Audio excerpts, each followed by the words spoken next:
Bonjour les multipassionnés.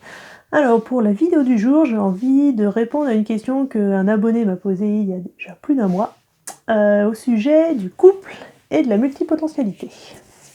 Voilà.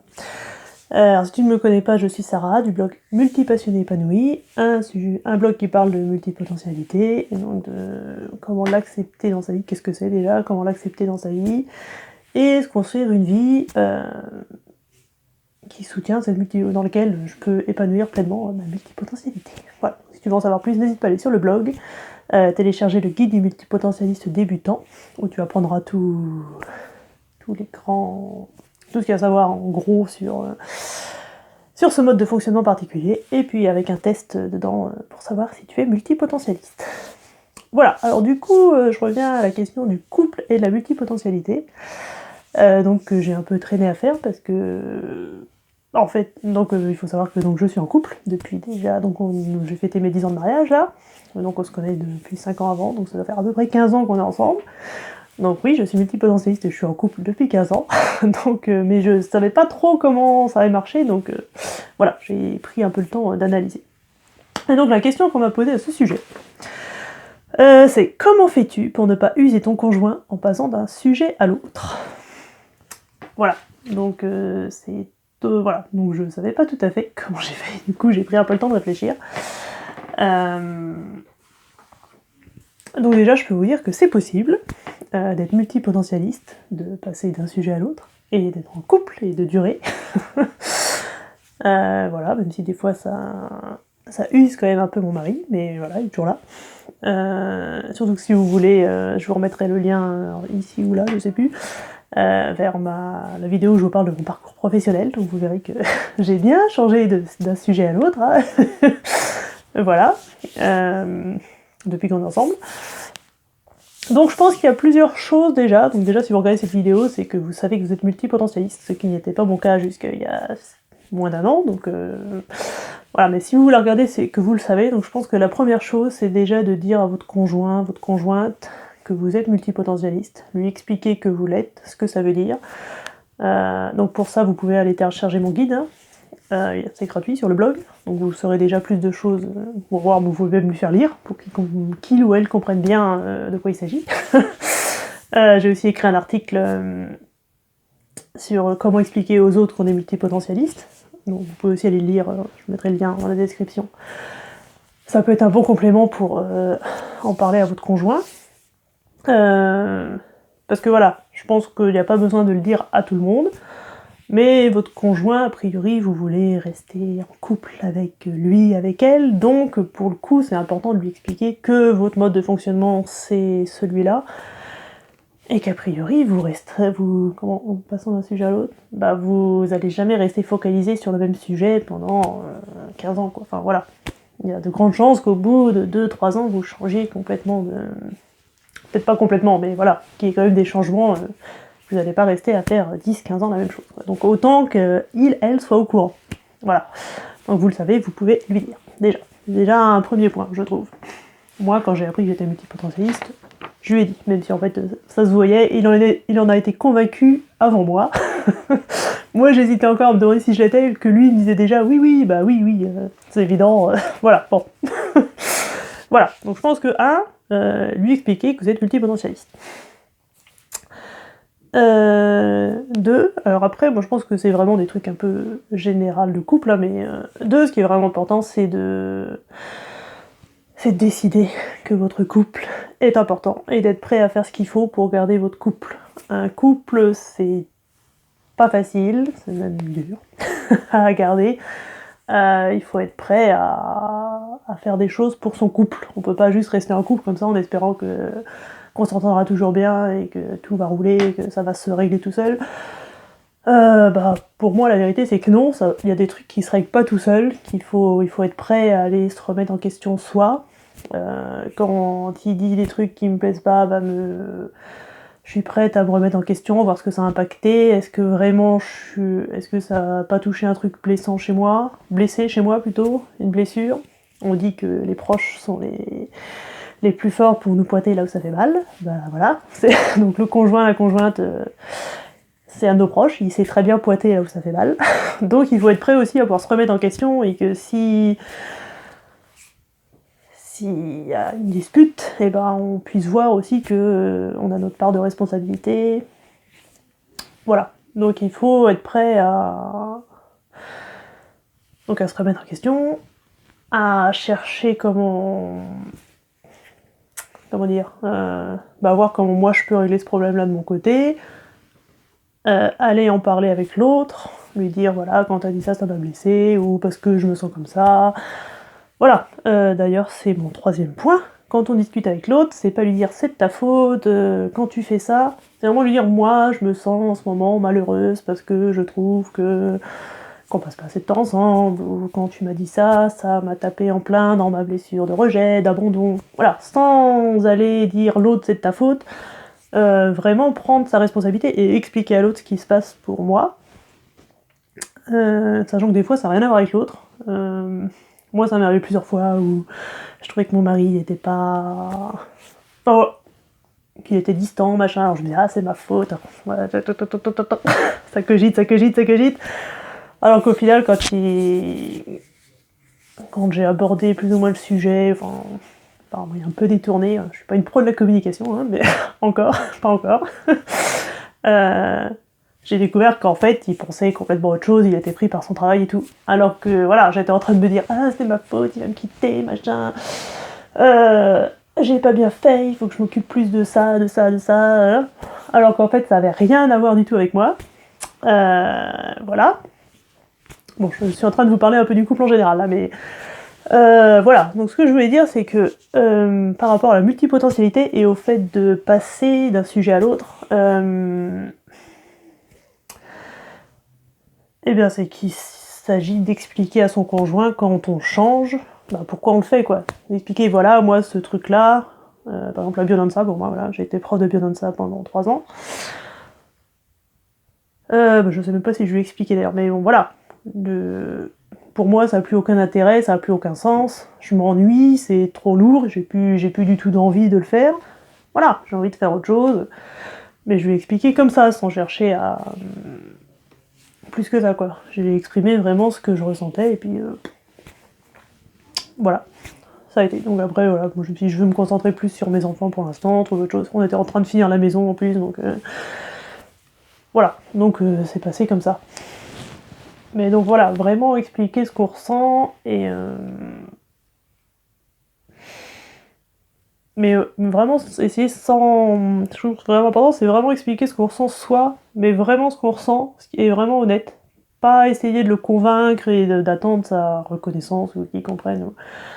Voilà, c'est déjà exprimer ce que moi, vraiment, je ressens, sans essayer de le rassurer ni rien. Et je trouve que... voilà, c'est déjà une bonne chose, surtout s'il sait déjà que vous êtes multipotentialiste, donc il ou elle. Ça peut vraiment aider. Alors, qu'est-ce que j'ai noté d'autre ? Mais vraiment, hein, je trouve que l'une des premières choses pour rester en couple, avant tout, qu'on soit multipotentialiste ou n'importe quoi, c'est décider que mon couple il est important et que si j'ai un problème, je sens que j'ai un problème de couple, je suis prête à faire ce qu'il faut pour le régler et pour que mon couple aille mieux. Y compris aller voir je sais plus comment, un psy de couple, enfin je sais plus comment on dit, enfin, on va aller voir quelqu'un pour discuter et nous aider. Voilà, moi j'ai vécu une phase difficile juste après notre mariage en fait. Environ 6-7 mois après le mariage, je sais plus pourquoi, mais j'en pouvais plus. J'étais même en train de me dire, mais c'est pas possible, il va falloir qu'on se sépare, c'est con, on venait de se marier. Et je lui ai exprimé à mon mari que je me sentais pas bien, que j'avais besoin qu'on aille voir quelqu'un. Il a dit ok, on a été voir, une séance a été réglée, parce que j'avais juste besoin d'exprimer... je sais même plus quoi, franchement, je sais même plus ce que c'était. Et voilà. Mais s'il avait dit non, peut-être qu'on serait plus ensemble maintenant. C'est que lui et moi, on est prêts à faire ce qu'il faut pour que notre couple marche, quoi. Donc même s'il y a des trucs qui nous plaisent pas chez l'autre, voilà, à se remettre en question, à expliquer ce qui va pas, etc. Ce qui m'en vient à... je me souviens plus, j'avais une idée, merde. Bon, je vais revenir après alors. Ensuite, un autre point, je trouve qui est important, c'est de se mettre en couple avec quelqu'un qui de toute façon a des objectifs, enfin une vision de la vie commune avec nous.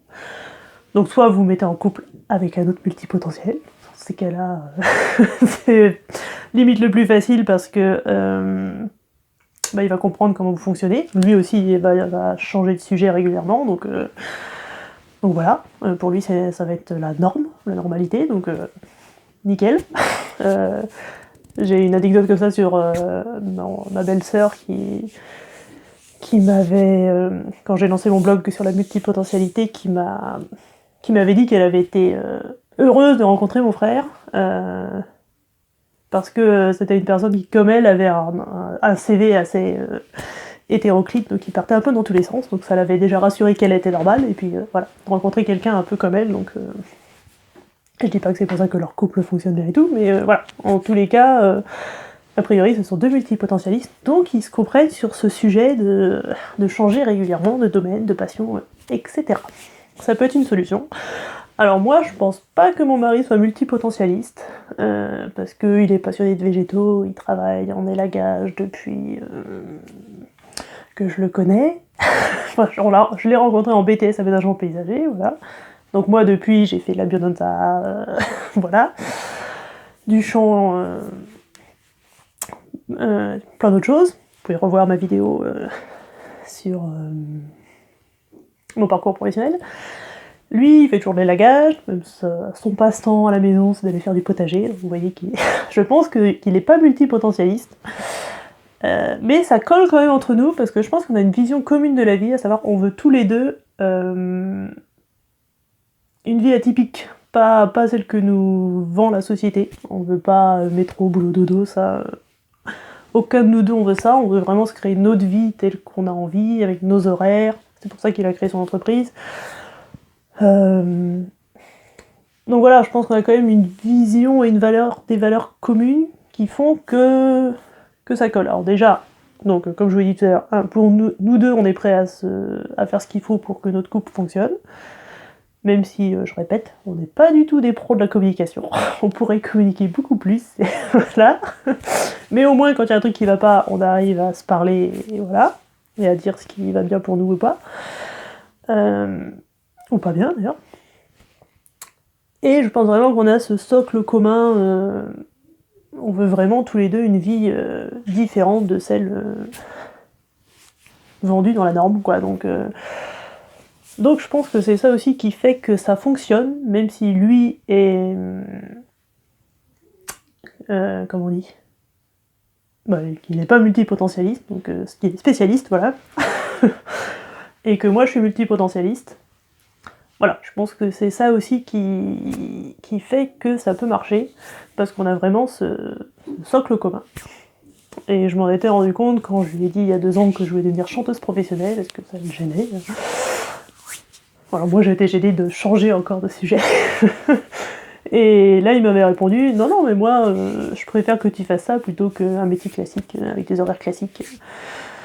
Voilà, donc là j'avais vraiment pris conscience qu'on veut tous les deux vraiment une vie atypique, où il y a de la liberté, on peut faire ce qu'on veut, non plus ou moins, hein, comme on veut, donc voilà, on a vraiment une vision et des valeurs communes dans le fond qui font que notre couple, avec le fait qu'on est prêt à se remettre en question pour notre couple, qui font que ça tient, même si... j'admets, des fois, il m'a dit lui-même tout à l'heure qu'il était usé par tous mes changements de direction. Mais c'est pas lié qu'à ça en fait, hein, donc on va pas rentrer dans tous les détails. Voilà. Donc voilà pour moi les 3 points principaux. Donc dire à votre conjoint que vous êtes multipotentialiste, lui parler, décider que votre couple est important et faire ce qu'il faut pour le maintenir. Faut pas rêver, si vous voulez être en couple, il va falloir faire des efforts pour votre couple, voilà, c'est tout. Si vous n'êtes pas prêt à faire d'efforts, c'est pas la peine de vous mettre en couple, ou c'est pas la peine de vous plaindre parce que vous êtes séparés, voilà. Faut faire des efforts pour rester en couple, discuter, parler quand il y a un truc qui va pas, parler par rapport à soi, par rapport à moi, ce que je ressens, et pas c'est de ta faute, c'est toi qui as fait ça, gna gna gna. Ça, c'est pas bon. pour avoir testé, ça marche beaucoup mieux quand vous racontez ce que vous ressentez. Voilà, donc je vous conseille de faire ça. Et puis bah vraiment, trouver quelqu'un qui partage la même vision, qui a les mêmes valeurs, voire qui est multipotentialiste comme vous, voilà, qui fonctionne comme vous. Mais je pense que voilà, pour qu'un couple fonctionne vraiment, il faut vraiment avoir une base de valeurs commune, quoi. Ça fait vraiment le socle, le ciment de votre couple. Et si vous n'avez pas ça, je pense que le mieux, c'est d'accepter la séparation et de chercher quelqu'un d'autre qui vous correspondra mieux, sachant que ça ne vous empêchera pas de devoir travailler pour votre couple. Voilà. Au cas où vous l'auriez pas bien compris. Un couple, ça s'entretient, ça se travaille, et tout et tout. Et si vous êtes toujours là, je voudrais quand même terminer sur le fait que voilà, c'est important d'avoir conscience qu'on est multipotentialiste et donc qu'on va changer régulièrement de sujet. Mais et donc voilà, de l'expliquer à votre conjoint. Mais c'est peut être aussi important de se rendre compte que parfois notre conjoint, quand il nous renvoie qu'on change de... comment dire, qu'on passe d'un sujet à l'autre, peut-être se demander est-ce qu'il aurait pas raison? Est-ce que je suis pas en train de fuir quelque chose? Ouais. Parce qu'on peut très bien dire, oui, je suis multipotentialiste, donc bah, c'est normal que je saute d'un sujet à l'autre, voilà, que je commence plein de choses, que je termine pas grand-chose, ben voilà. Je trouve que ça pourrait vite devenir une excuse de se dire je suis multipotentialiste, donc c'est normal, je passe mon temps à changer de truc. Bah, peut-être que votre conjoint, il va vous le faire remarquer, et peut-être qu'il va vous faire remarquer un truc, et peut-être qu'il a raison sur certains sujets, peut-être qu'effectivement vous avez sauté un autre sujet, alors qu'en fait, vous auriez peut-être pas dû, et que peut-être que vous avez utilisé votre multipotentialité comme une excuse pour ne pas aller creuser un sujet qui vous plaît vraiment, mais où vous rencontrez beaucoup de peur, par exemple, de blocage ou une résistance. Voilà. Et dans ce cas-là, votre conjoint, il vient peut-être vous chercher aussi là-dessus, en disant vous changez tout le temps. Il vient peut-être vous montrer qu'il y a peut-être un souci chez vous quand même. Voilà, donc ça peut valoir le coup quand votre conjoint il vous dit tu changes tout le temps, c'est n'importe quoi, de vous demander est-ce que vraiment c'était juste pour moi de changer maintenant? Est-ce que vraiment c'est la fin de ma passion et je suis vraiment prêt à passer à autre chose? Ou est-ce que je suis en train de fuir le truc qui me ferait vraiment envie? Est-ce que j'ai encore de l'envie pour cette passion, mais je rencontre une résistance, un blocage, une peur, je sais pas quoi. Et du coup, bah voilà, est-ce que je pourrais pas trouver un système pour quand même pouvoir y aller et dépasser ce blocage, cette peur, etc. Parce que voilà, je trouve que on pourrait avoir tendance à utiliser notre multipotentialité comme une excuse pour le fait qu'on saute un peu d'un sujet à l'autre comme ça, alors qu'on peut rester quand même focalisé sur un même domaine, surtout si pour le coup on fait d'autres activités un peu extérieures autour, on peut quand même rester focalisé sur le même objectif même, pendant longtemps quand même. Enfin, il n'y a pas... Surtout si, comme je vous l'avais dit, vous vous dispersez un peu, enfin, vous comblez votre besoin de variété ailleurs dans votre vie. Voilà, donc on n'est pas forcé en tant que multipotentialiste de changer tant que ça de sujet. Voilà. Bon, je vais m'arrêter là, ça sera une autre vidéo, mais... Voilà, donc peut-être que votre conjoint, quand il vous critique, entre guillemets, en disant que vous changez souvent de sujet à l'autre, peut-être, enfin, je trouve que ça vaut le coup en tout cas, d'aller questionner à l'intérieur pour voir si vraiment c'était juste pour vous de changer et de laisser tomber l'objectif, que ça y est, c'était bon, vous l'avez... Ce truc-là, c'est bon, la biodanza, c'est bon, c'est fini, est-ce que c'est vrai ou pas? Ou est-ce qu'il y a un truc que j'ose pas aller faire en plus, qu'il y a encore une envie derrière et que j'ai... Voilà. Est-ce que c'est vraiment de l'ennui et c'est bon, il n'y a plus rien, et j'ai plus d'envie et c'est vraiment une envie qui vient... J'ai une autre envie ailleurs qui m'appelle? Ou est-ce que c'est trop dur, je sens finalement quand même l'envie, mais j'y arrive pas, j'ai peur, enfin voilà, n'importe quoi, une résistance. Donc il y a aussi ça, hein, il faut aussi être prêt à... Parce que le conjoint, il peut voir des choses qu'on ne voit pas, et dans ces cas-là, pas prendre la mouche et dire oui, tu me comprends pas, je suis multipotentialiste, c'est normal. Bah c'est peut-être pas normal, non, les multipotentialistes, comme tout le monde, ils ont peur. Et en plus, ils ont la bonne excuse de dire je suis multipotentialiste, c'est normal que je change régulièrement.